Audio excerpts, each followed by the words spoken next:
आज से हम शुरू कर रहे हैं मध्य प्रदेश एमपी जीके की क्लास। ध्यान रखिएगा, इसमें हम आज जो पढ़ेंगे वो है मध्य प्रदेश का सामान्य परिचय। और यकीन मानिए इस वीडियो को देखने के बाद आपको और कुछ भी पढ़ने की आवश्यकता नहीं है। तो चलिए शुरू करते हैं आज का अपना पहला लेक्चर। तो आज हम ये टॉपिक पढ़ने वाले हैं, ध्यान रखिएगा।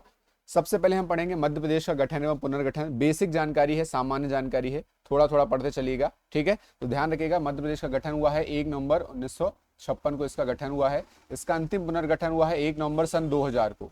तो 1 नवंबर सन 2000 को इसलिए बोला जाता है क्योंकि छत्तीसगढ़ अलग हुआ था। तो ध्यान रखिएगा, अंतिम पुनर्गठन 1 नवंबर सन 2000 को हुआ है। और मध्य प्रदेश का नामकरण, मध्य प्रदेश मतलब किसने नाम रखा है, तो ध्यान रखिएगा जवाहरलाल नेहरू जी के द्वारा इसका नामकरण किया गया है। ये इंपॉर्टेंट फैक्टर, ये पूछा भी गया है एग्जाम में, ठीक है। और स्थापना दिवस 2026 को क्या मनाया गया है, तो ध्यान रखिएगा 70वां स्थापना दिवस था 2026 में। और इसे मध्य प्रदेश अभ्युदय के नाम से संबोधित किया गया है, ध्यान रखिएगा सरकार के द्वारा, ठीक है। तो मध्य प्रदेश अभ्युदय वर्ष ध्यान रखिएगा कहा गया है 2026 को, ठीक है। इस 70वां स्थापना दिवस था, इसलिए इसे मध्य प्रदेश अभ्युदय कहा गया है, ठीक। तो ये शॉर्ट में 1 नवंबर 1956 को गठन हुआ है, अंतिम पुनर्गठन 1 नवंबर 2000 को। और अलग राज्य हुआ था 2000 में, कौन सा, छत्तीसगढ़। और नामकरण किसने किया है, पंडित जवाहरलाल नेहरू। और 70वां स्थापना दिवस 2026 में जो मनाया गया उसको क्या नाम दिया गया है, मध्य प्रदेश अभ्युदय, ठीक है। तो ये रीड कर लीजिएगा। आगे चलते हैं,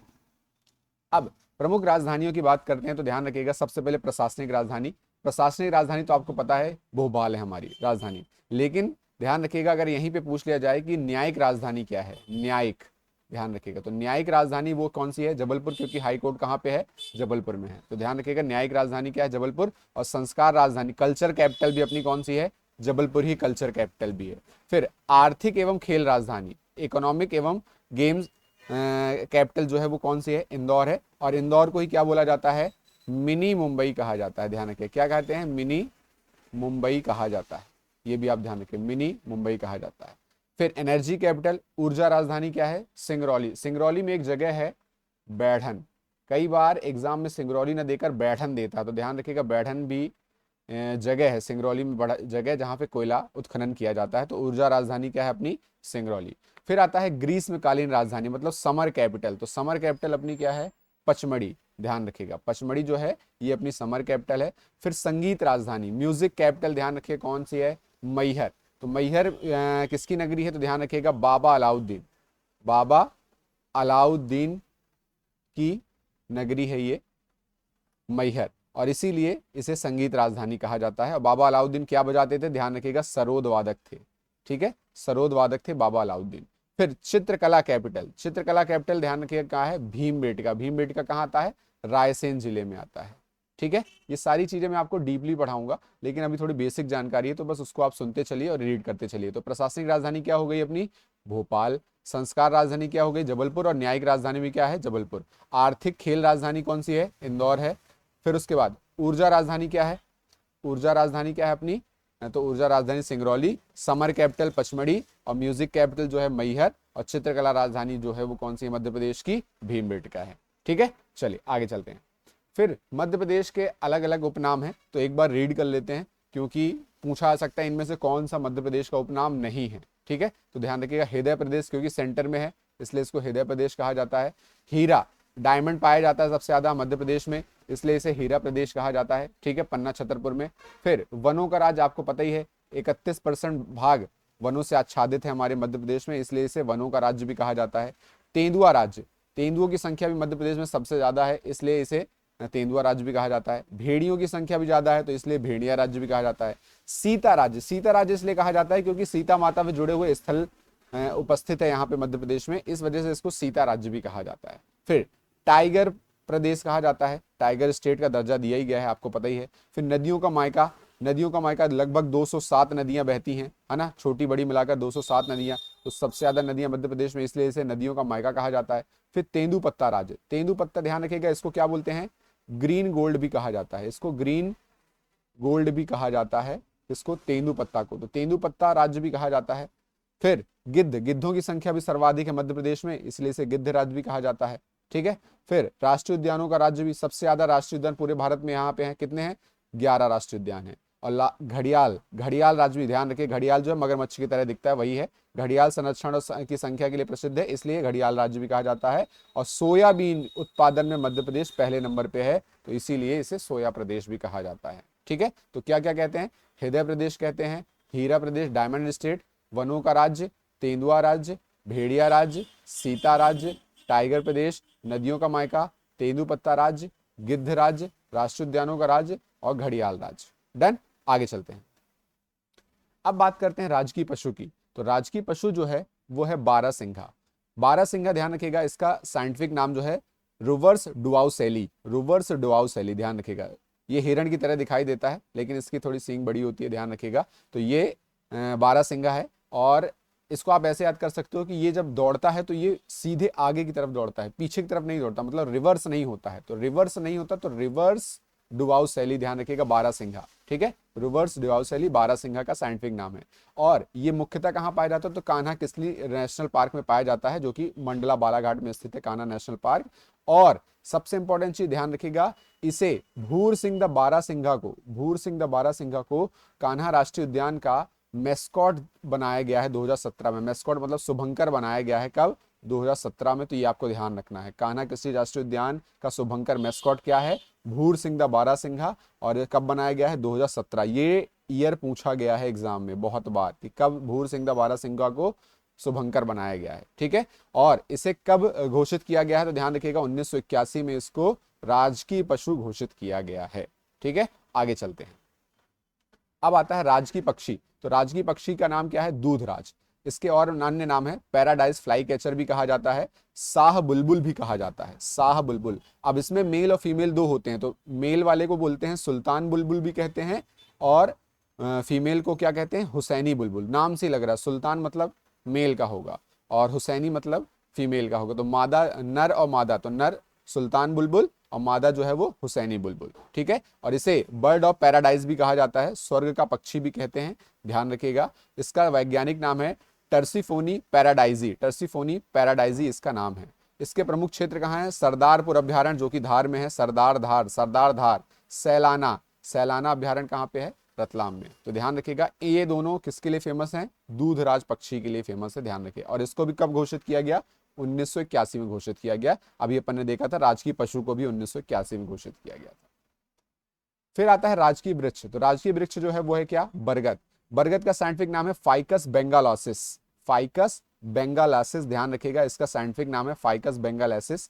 और घोषित वर्ष इसका भी क्या है, 1981 है। और बरगद पार्क कहाँ पे बना हुआ है, तो ध्यान रखिएगा बरगद पार्क इंदौर में बनाया गया है। ठीक है, अब देखो यहाँ पे इसको याद कर सकते हो, फाइकस बेंगालोसिस, लेस, लेस मतलब क्या होता है, जूते का लेस, लेस की बात हो रही है। और इसकी जो टहनियां होती हैं पतली पतली, वो भी एक रस्सी के समान होती हैं। ठीक है, तो आप उसको याद कर सकते हो, लेस की बात हो रही है, किसके, जूते की लेस की बात हो रही है। ठीक है ना, तो ध्यान रखिएगा रस्सी के समान होता है इसकी ये टहनियां, तो इसको भी आप ऐसे याद कर सकते हो, फाइकस बेंगालोसिस। किसका साइंटिफिक नाम है, राजकीय वृक्ष बरगद का। ठीक है, और अब यहां पर एक चीज ध्यान रखिएगा, 3P, 3P मतलब क्या हो जाएगा, पशु, पक्षी और पेड़, ये तीनों का घोषित ईयर सेम है, 1981 ही है। तो ये आप ध्यान रखिएगा, 3P, पशु पक्षी पेड़, पशु पक्षी पेड़ तीनों कब घोषित किया गया है, तो ध्यान रखिएगा 1981 में घोषित किया गया है। फिर आता है राजकीय पुष्प। तो राजकीय पुष्प का नाम क्या है, सफेद लिली। ये संपूर्ण मध्य प्रदेश में पाया जाता है, लिलियम कैंडियम, ये इतना इंपॉर्टेंट नहीं है, बस ध्यान रखिएगा, लिलियम कैंडियम इसका साइंटिफिक नाम है, और इसको 1986 में घोषित किया गया है। ठीक है ना, सफेद लिली 1986 में घोषित किया गया है। फिर आता है राजकीय फल, क्या है, आम है अपना, राजकीय फल क्या है, आम है, और इसका साइंटिफिक नाम क्या है, मैंगीफेरा इंडिका, मैंगीफेरा इंडिका इसका साइंटिफिक नाम है। और मध्य प्रदेश में 3 सबसे इंपॉर्टेंट प्रजातियां पाई जाती हैं आम की। सबसे पहला है नूरजहां, नूरजहां आम, ये पाई जाती है कहाँ पे, अलीराजपुर में, ध्यान रखिएगा, झाबुआ के बाजू में एक जिला है अलीराजपुर। ठीक है, फिर आता है सुंदरजा आम, सुंदरजा आम पाया जाता है रीवा में, और ये तो मोस्ट इंपॉर्टेंट है, ध्यान रखिएगा, क्योंकि इसको जीआई टैग मिला है 2023 में, ध्यान रखिएगा, जीआई टैग मिला है 2023 में। तो ये बहुत बार एग्जाम में पूछा जा चुका है ऑलरेडी करंट के थ्रू, और ये वैसे भी पूछा जाता है जीआई टैग के हिसाब से। तो ध्यान रखिएगा, जीआई टैग 2023 में दिया गया है, सुंदरजा आम को रीवा में है।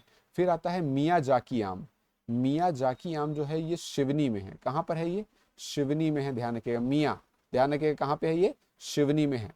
ठीक है, और आम अनुसंधान केंद्र अगर पूछा जाए तो आम अनुसंधान केंद्र कहाँ पे है? गोविंदगढ़ रीवा में स्थित है। गोविंदगढ़ रीवा, रीवा में स्थित है, ध्यान रखिएगा, आम अनुसंधान रिसर्च सेंटर। ठीक है, आगे चलते हैं।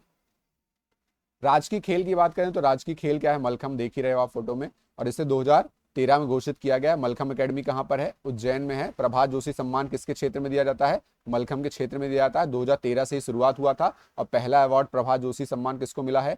अजय वक्तारिया जी को दिया है। ठीक है ना, प्रभात जोशी सम्मान पहला शुरुआत हुई, पहले ही वक्त आया, पहले ही वक्त आ गया किसका? अजय वक्तारिया जी का, ध्यान रखिएगा, मलखम में। ठीक है, आगे चलते हैं। फिर राज की फसल जो है वो है क्या? सोयाबीन। इसका कुल ध्यान रखिएगा, एग्जाम में पूछा जा सकता है कि ये किस कुल का पौधा है, तो ध्यान रखिएगा लेग्यूमिनेसी, लेग्यूमिनेसी कुल का पौधा है सोयाबीन। और इसका वानस्पतिक नाम क्या है? ग्लाइसिन मैक्स, ग्लाइसिन मैक्स इसका साइंटिफिक नाम है। इसमें किसमें इंपॉर्टेंट है? अहिल्या, अलंकार, प्रतिकार, प्रसाद, समृद्धि। ठीक है, इसको ऐसे याद करो, अहिल्या, अलंकार, समृद्धि, प्रतिकार, प्रसाद। अहिल्या, अलंकार, समृद्धि, प्रतिकार, प्रसाद। इसको 5 नाम ही आपको ध्यान रखने हैं। किसमें है? किसकी? सोयाबीन की, जिसमें से सबसे टॉप टू इंपॉर्टेंट वाली यही है, अहिल्या और अलंकार। अहिल्या, अलंकार, समृद्धि, प्रतिकार, प्रसाद, इसको याद कर लीजिएगा। ठीक है, प्रमुख क्षेत्र क्या है? मालवा। और सबसे पहली बार सोयाबीन का उत्पादन किया गया था कहाँ? देवास जिले में। कब हुआ था ये? 1966-67 में, ध्यान रखिएगा। कहीं कहीं पर इंदौर भी आता है देवास के साथ, तो ध्यान रखिएगा देवास, इंदौर, या फिर अगर इंदौर ऑप्शन में नहीं आएगा तो ध्यान रखिएगा वो केवल और केवल देवास ही लगाइएगा आंसर। ठीक है, तो 1966-67 में सोयाबीन उत्पादन प्रारंभ हुआ है देवास से। आगे चलते हैं। राजकीय मछली की बात करें तो राजकीय मछली है महासीर। इसका वैज्ञानिक नाम है टोर प्यूटिटोरा और प्रजाति की कौन सी है? टोर है। प्रमुख क्षेत्र नर्मदा घाटी में है, खरगोन, खंडवा में पाई जाती है, ध्यान रखिएगा। और घोषित वर्ष इसको 2011 में। ठीक है ना, कुछ जो लोग मछली खाते हैं उनको पता होगा कि एक मछली से पेट नहीं भरे, कम से कम 2 मछली तो लगेगी, एक एक मछली तो चाहिए, है ना, एक एक मछली तो चाहिए। ध्यान रखिएगा, 2011 महासीर प्रजनन केंद्र कहाँ है? बड़वाह, खरगोन में है। बड़वाह, खरगोन में है, ध्यान रखिएगा। महासीर, महा, देखो महान, महान व्यक्ति क्या होगा? वो जो बड़ा होगा वही महान हो, तो बड़वाह। जो महान वही होगा जो बड़ा होगा, ध्यान रखिएगा। तो बड़वाह, खरगोन में स्थित है महासीर प्रजनन केंद्र, ध्यान रखिएगा। ठीक है, फिर आता है राजकीय तितली का दर्जा दिया है, अभी हाल ही में दिया है ये ऑरेंज ऑकलीफ को। क्या नाम है इसका? ऑरेंज ऑकलीफ। और इसे ध्यान रखिएगा डेड लीफ बटरफ्लाई कहा जाता है, क्योंकि ये बिल्कुल ऐसे लगती है जैसे इसकी बनावट जो है सूखे पत्ते के जैसे है। कैसी है? डेड लीफ के जैसे, सूखे पत्ते के जैसे है, और ये छिप भी जाती है, ऐसा लगता है कि सूखा पत्ता पड़ा हुआ है, ध्यान रखिएगा। ठीक है, और ये कहाँ पाई जाती हैं? अमरकंटक और पचमढ़ी में पाई जाती है, मुख्य क्षेत्र। और इसको प्रस्तावित है, अभी ये दर्जा दिया नहीं गया है, 2025 से ये प्रस्तावित किया गया है, ध्यान रखिएगा, तितली का दर्जा देना है। और इसका साइंटिफिक नाम है कल्लिमा इनाचस, कल्लिमा इनाचस इसका साइंटिफिक नाम है, ध्यान रखिए, कल्लिमा इनाचस इसका साइंटिफिक नाम है। 2 फैक्ट सबसे इंपॉर्टेंट है, पहला डेड लीफ बटरफ्लाई कहाँ पाई जाती है, तो ध्यान रखिएगा अमरकंटक और पचमढ़ी में। और दूसरा सबसे इंपॉर्टेंट चीज है इसका साइंटिफिक नाम कल्लिमा इनाचस, कल्लिमा इनाचस ऑरेंज ऑकलीफ। ठीक है, चलिए आगे चलते हैं। राजकीय नाट की बात करें तो राजकीय नाट है माच। ठीक है, और क्षेत्र कौन सा है? मालवा। और प्रमुख कलाकार जो है वो सिद्धेश्वर सेन है और ओम प्रकाश शर्मा, बस 2 ही नाम आपको ध्यान रखना है, सिद्धेश्वर सेन और ओम प्रकाश शर्मा। राजकीय नृत्य की बात करें तो ये होता है बुंदेलखंड में। देखो नृत्य जो होगा वो बुंदेलखंड में, राई जो हो रहा है वो कहाँ पे? बुंदेलखंड में। ठीक है ना, और माच जो हो रहा है, नाट्य जो हो रहा है वो कहाँ पे हो रहा है? मालवा में हो रहा है। ठीक, संगीत नृत्य है, ढोलक और मृदंग का प्रयोग किया जाता है। प्रमुख कलाकार ज्ञानेश्वरी देवी हैं, कटनी से हैं, ये ध्यान रखिएगा, राई के लिए। और राम सहाय पांडे हैं, इनको पद्मश्री मिला है, ध्यान रखिएगा, इनका निधन हो गया है 2025 में। तो अब आपको इसमें कंफ्यूजन होता है बच्चों को कि नाट्य और नृत्य में, ठीक है ना, तो इसको सिंपल तरीके से याद करना। नाट्य का मतलब होता है क्या? नाटक। क्या होता है?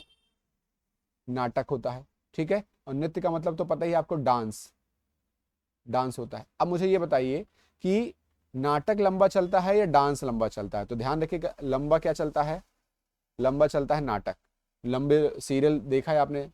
ठीक है, और डांस जो होता है वो छोटा होता है, डांस जो होता है वो,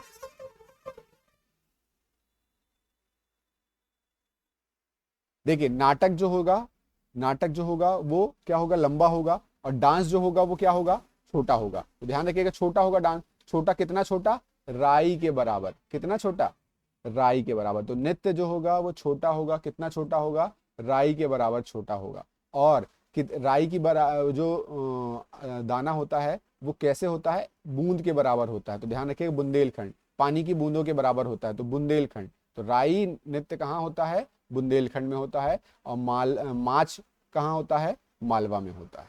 ठीक है, तो ध्यान रखिए, कलाकार इंपॉर्टेंट है। माच के कलाकार हैं सिद्धेश्वर सेन और ओम प्रकाश शर्मा, और नृत्य राई के जो हैं वो हैं ज्ञानेश्वरी देवी और राम सहाय पांडे। तो इंपॉर्टेंट यही चीजें हैं। और क्षेत्र ध्यान रखना कि माच होता है मालवा में और राई होता है बुंदेलखंड में। आगे चलते हैं।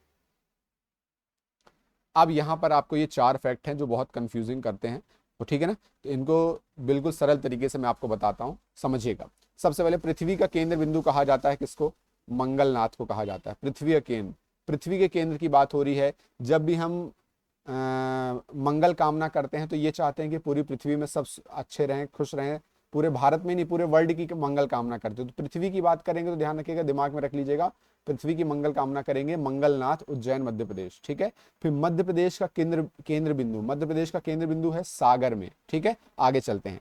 अब देखो, अविभाजित भारत का केंद्र बिंदु और अखंड भारत का केंद्र बिंदु। अब देखना इसको कैसे याद करेंगे। तो अविभाजित, अविभाजित मतलब विभाजन की बात हो रही है। विभाजन मतलब इंडिया वर्सेस पाकिस्तान।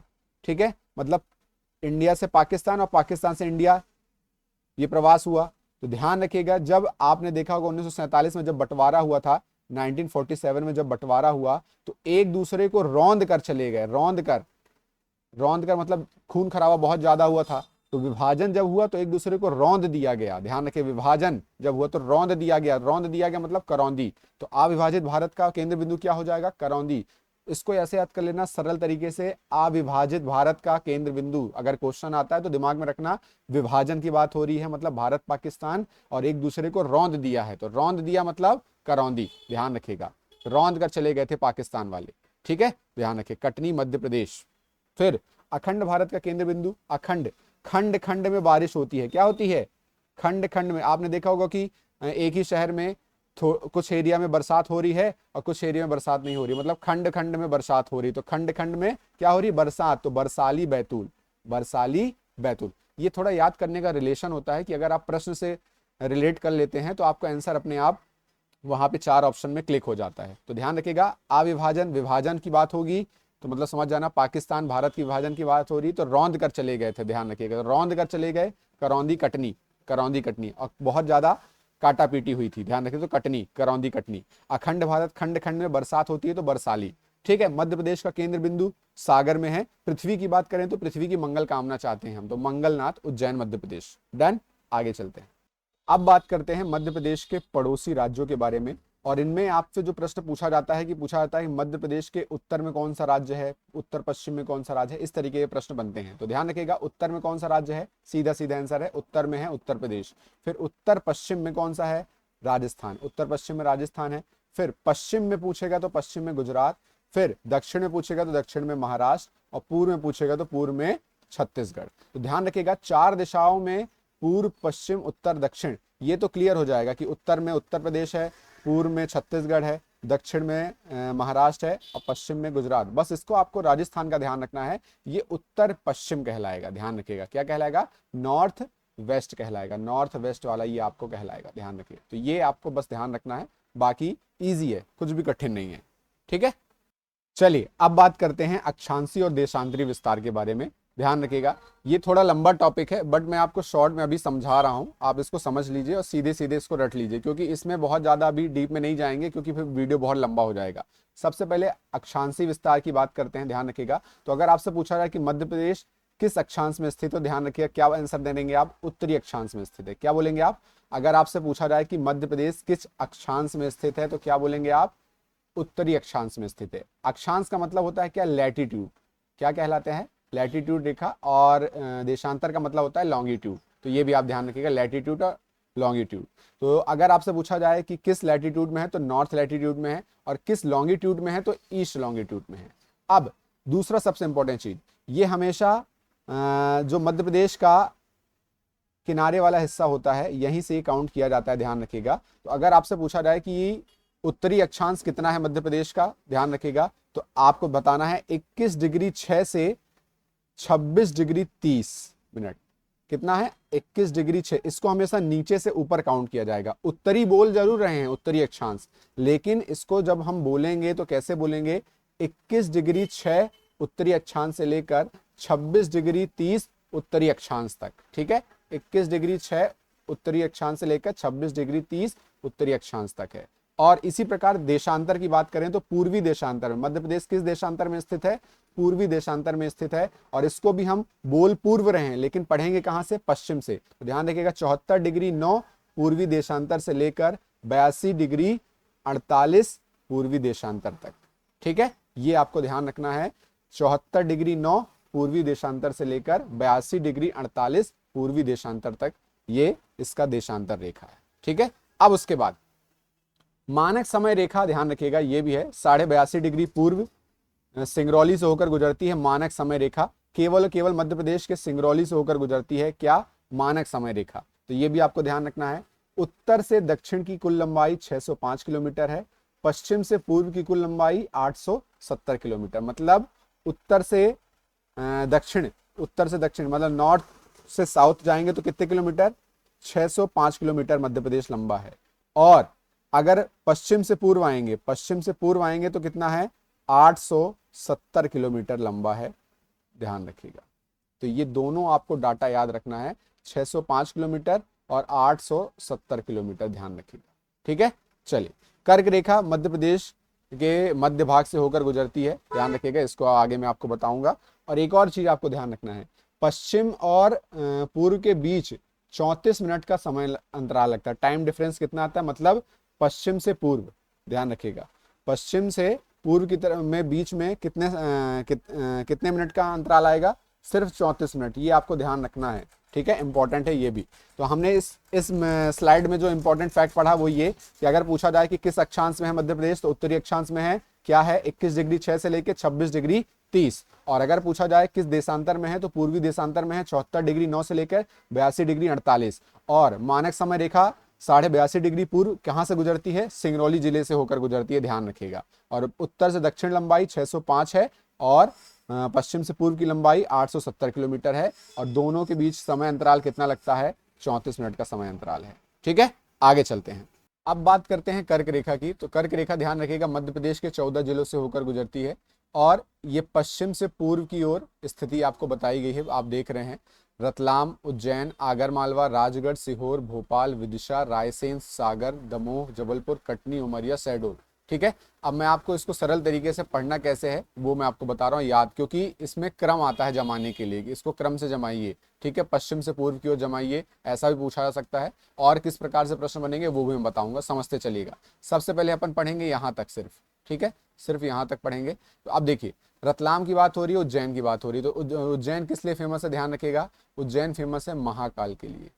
महाकाल नगरी कहा जाता है उज्जैन को। ठीक, और अगर आप महाकाल के दर्शन के लिए गए होंगे तो आपको पता है कि महाकाल की आरती की जो तैयारी है वो रात से ही शुरू हो जाती है, रात से ही महाकाल की आरती की तैयारी शुरू हो जाती है, ध्यान रखिएगा। ठीक, और आरती में सबसे पहले क्या चढ़ाया जाता है, माला चढ़ाया जाता है, तो आगर मालवा, ध्यान रखिएगा। और जो व्यक्ति माला चढ़ाएगा वो क्या करेगा, एक समय के बाद क्या करेगा, राज करेगा, ध्यान रखिएगा। तो रात में महाकाल उज्जैन में महाकाल की आरती की तैयारी रात से शुरू हो जाती है और सबसे पहले माला चढ़ाया जाता है। और जो व्यक्ति माला चढ़ाएगा वो राज करेगा, और इस बार पर कोई भी संदेह नहीं है, ये बिल्कुल श्योर है। तो श्योर से क्या हो जाएगा, सीहोर, श्योर से क्या हो जाएगा, सीहोर हो जाएगा, ध्यान रखिएगा। ठीक है, श्योर से क्या हो जाएगा, सीहोर। तो ये 5 जिले आपको याद हो गए, रतलाम, रतलाम के बाद उज्जैन, उज्जैन के बाद आगरमालवा, आगरमालवा के बाद राजगढ़, राजगढ़ के बाद सीहोर। फिर आता है भोपाल। भोपाल किसके लिए जाना जाता है, तो नेताओं के लिए। नेता लोग कहाँ रहते हैं, भोपाल। और आए दिन कहाँ जाते रहते हैं नेता लोग, विदेश जाते रहते हैं। और वो पूछते हैं, राय लेते हैं, कहाँ जाएं भाई घूमने के लिए, पहले राय लेंगे, ध्यान रखिएगा। तो राय लेंगे, राय लेने के बाद वो सागर को पार करके, मतलब समुद्र, सी को पार करके वो जाएंगे। वहां पर बहुत सुंदर सुंदर मोहित चीजें दिखाई देंगी, मोहित, ध्यान रखिएगा, दमोह।